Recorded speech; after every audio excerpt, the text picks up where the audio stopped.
Welcome to Rally 101. In this video, we're going to explain how you can get the most out of your car, including my guide to setting it up.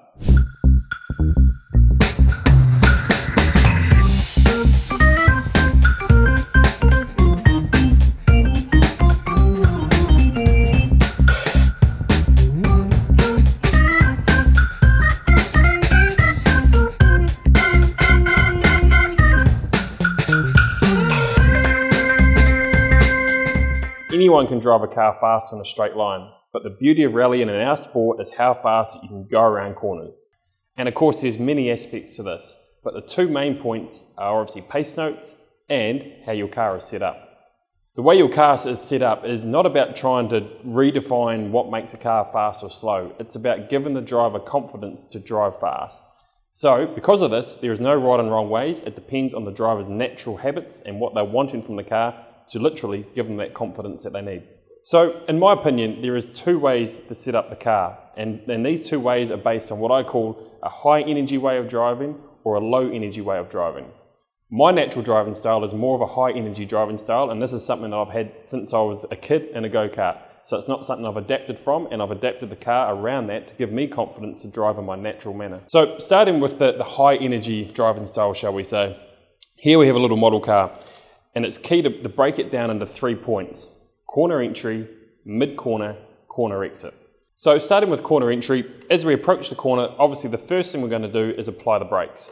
And very much like circuit racing, the way that we're applying the brakes nowadays in rallying is very refined, very high pressure, which gets the weight transfer onto the front axle, helps us push the front tyres into the ground and gain grip even in some of the most slipperiest conditions. As we then approach the corner, we're then obviously tapering off the brakes to allow a smooth transition of the body weight. We don't want to be on and off the brakes and throttle because this is unsettling the chassis and the car becomes unstable. So after the brake application, we've got the weight of the car forward.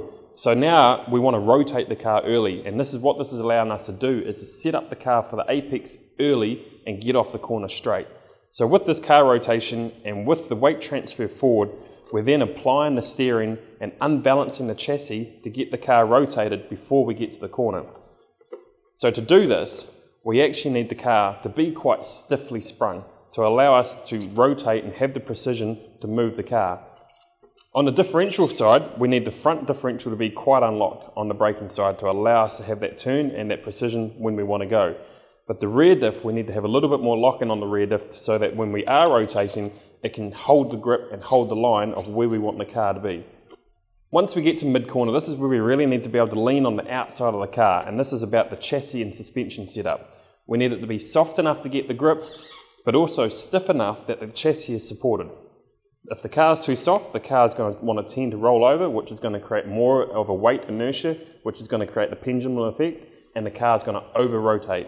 So it's about trying to find that threshold where we can rotate the car, it leans, it grips, it stops, and it allows us to then get on the power early to get out of the corner straight.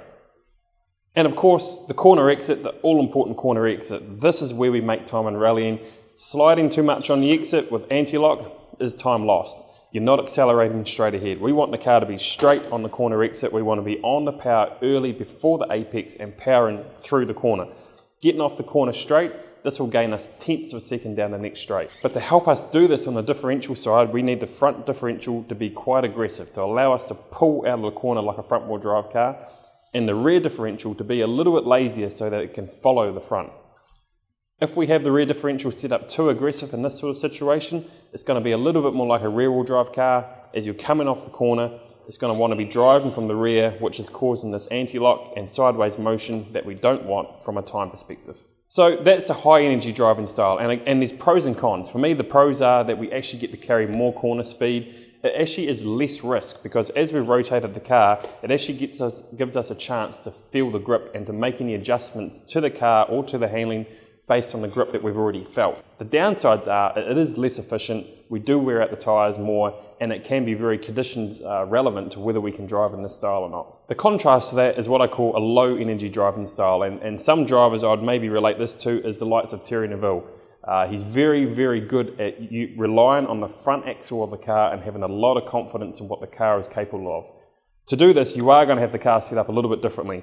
And it starts with the differentials. The differentials are going to be a lot more free and a lot more loose to allow you to do inputs without having to over-rotate the car or rely on the chassis. So what this means is on corner entry, we have more unlocked front diff, more unlocked rear diff. We're not over-rotating the car, we're literally coming to the corner, still with the same brake input, heavy input, releasing the brake and literally turning to more or less drive the car through the corner more straight. What this also allows is because you're not leaning on the chassis as much, you can be softer in the chassis and in the suspension. So this can allow you to gain more grip, particularly in slippery or very tight twisty conditions.